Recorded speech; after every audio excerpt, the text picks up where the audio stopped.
தமிழ்நாட்டில் அதிக வீரியமிக்க அல்லது ஆபத்தான புதிய கொரோனா வைரஸ் எதுவும் பரவவில்லை என மாநில சுகாதாரத்துறை விளக்கம் அளித்துள்ளது. அண்டை மாநிலங்களில் தொற்று பாதிப்பு பதிவாகி வரும் நிலையில் தமிழ்நாட்டில் வழக்கமான கண்காணிப்பு பணிகள் தீவிரமாக நடைபெற்று வருவதாக கூறப்பட்டுள்ளது. பொதுமக்கள் யாரும் அச்சப்பட தேவையில்லை என்றும் முதியவர்கள், கர்ப்பிணிகள் மற்றும் இணை நோய் உள்ளவர்கள் மட்டும் உரிய முன்னெச்சரிக்கை நடவடிக்கைகளை பின்பற்றுமாறும் சுகாதாரத்துறை அறிவுறுத்தியுள்ளது.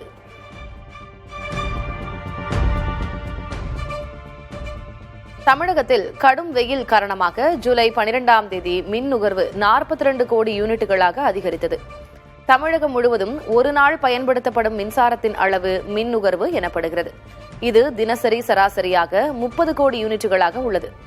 இந்த ஆண்டு ஏப்ரல் 29ஆம் தேதி மின் நுகர்வு 47.15 கோடி யூனிட்டுகளாக பதிவானது.